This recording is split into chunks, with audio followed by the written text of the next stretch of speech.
Hey everyone, welcome back. It's time for another deep dive. And you know me, I love to unpack some really interesting stuff. And today we're taking a look at some everyday English phrases that you can use to really boost your confidence in conversations. And, imagine just navigating all those little interactions a little bit more smoothly, Right. whether it's with your colleagues or your friends or, just in those everyday scenarios. You know what I thought was really fascinating was the emphasis on greetings. Yeah. Something as simple as, we all know how are you, right? Right. Right. But they highlight how's it going as a really good alternative. Hmm. And it seems like a small thing, but using how's it going can really make you sound much more approachable and friendly, especially in those casual settings. Yeah, and I learned that the hard way once I was in like this super formal meeting with a client. Oh. And I just like blurted out, "How's it going?" Oh, yeah. And I just wanted to like disappear under the table. It was so awkward. Context is key. Yeah, big time. And they also talk about, I'm just chilling. Oh, yeah. Sometimes simple is best. Keeping it simple. Yeah, absolutely. Okay, so let's unpack another phrase from the video. What about pick up? Pick up. Seems straightforward, but I bet there's some hidden depths. Yeah, I think pick up is a great example of a word with multiple meanings in English, Uh-huh. which can be confusing. Right. So, one meaning is going to get something. So I'm going to pick up some groceries. Yeah. But it can also mean like picking up a person. So Yeah. I'll pick you up at 8 for the movie. Oh, so it works for groceries and people. Exactly. Out by fishing. It's all about like collecting something or someone from a location. I love it. Okay, Oh. so what about this phrase, running errands? Running errands. Yeah. Yeah. That's a classic. This is like the quintessential adulting phrase, right? It really is. It's all those little tasks we have to do outside of the house, like going to the bank, picking up dry cleaning, Yeah, it feels like a never-ending to-do list. It does. So maybe we should take a break from errands and talk about breaks. Okay, I like it. The video mentions grab a bite, which seems like a very casual way to suggest a meal. It is casual, Mm-hmm. and that's why it works. Right. It sends a more relaxed and friendly signal than, let's have lunch. Oh, that makes a lot of sense. You know Right. what? Saying grab a bite actually once saved me from the world's most awkward work meeting. Oh, really? I was like, I gotta get out of here. I'm gonna go grab a bite to eat. Oh, that's a good one. It was perfect. But it's not all about escapes, right? What about when you actually need to call it a day? Call it a day. Yeah. Yeah. The video highlights that phrase Yeah. and take a break as being really important for, work-life balance, Yeah. which I know is something you're really passionate about. Absolutely. And Yeah. I know you're a big believer in that too. What about this phrase, get things done? Get things done. Oh, yeah. I love Yeah. that one. That implies a certain level of, focus and efficiency. Right. And that can help you achieve that work-life balance that we're talking about. Yeah. Makes sense. Okay. What about this phrase, catch up? It's up. This one always throws me off because it seems to have like two totally different meanings.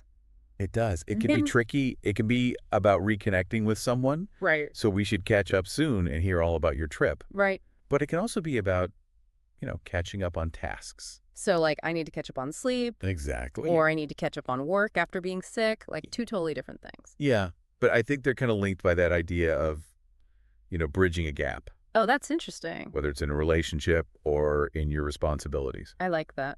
Okay, so have you noticed any phrases in the video that kind of resonate with your own life? Oh, for sure. Yeah. The one that jumped out at me was in a hurry Oh, yeah.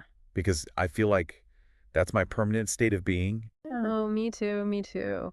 But I think they also talk about just in case, which is like the key to surviving a hectic lifestyle. I think that's a great point You know? because being in a hurry often makes you feel like you're reacting to everything. Totally. But having a just-in-case plan can give you back some control. I love that. It's like that saying, hope for the best, prepare for the worst. Exactly. Keeps me sane. That's good. Okay, so enough about my anxieties. Real. What about this phrase, out of order? Out of order. Pretty straightforward, but anything we need to know about that one? I think it's a simple but effective phrase. It's like a signal that something needs attention Okay. or needs to be repaired. Right. So you might see it on a broken vending machine Right. or a closed restroom. It just means something's not functioning as expected. So it's not just about things being broken. It's like they're not meeting expectations, That's a good point. which is an interesting nuance. It is. Okay, what about these phrases, keep in touch and make the most of? Oh, those are good ones. Yeah, I feel like they work really well together. I think so too. Yeah. Keep in touch is really about, staying connected.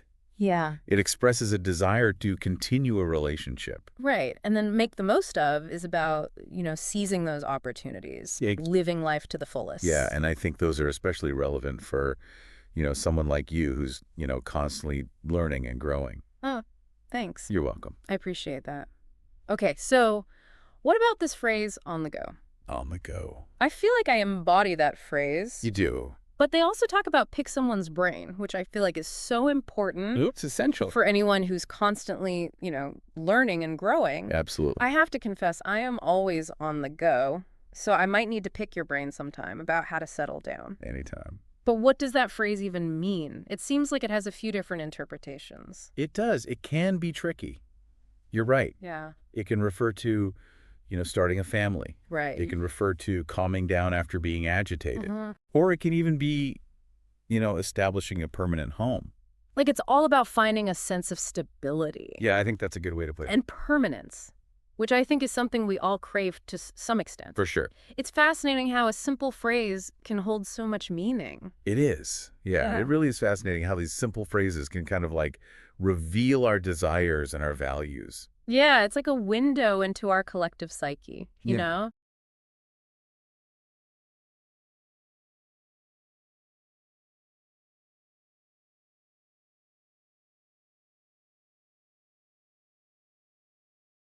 Hmm. So as we wrap up this deep dive into everyday English phrases, Oh, yeah. I hope you feel inspired to go out there and, make those connections. Me too. And as you kind of navigate the world of English, Hmm. remember it's not just about memorizing words and grammar rules. Right. It's about connecting with people, Yeah. sharing experiences, and expressing yourself authentically. I love that. Yeah, it's a great reminder that language is about so much more than just getting the words right. Right. It's about using those words to build bridges and create meaningful interactions. Absolutely. So embrace the beauty and complexity of the English language, Yeah. and don't be afraid to experiment, make mistakes, and keep learning. Well said. And remember, the more you use these everyday phrases, the more confident and fluent you'll become. For sure. Yeah.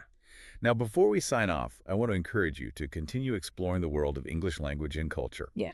There's always something new to discover, and we're here to guide you every step of the way. So keep practicing, keep learning, and keep connecting. And most importantly, have fun with it. Yes, absolutely.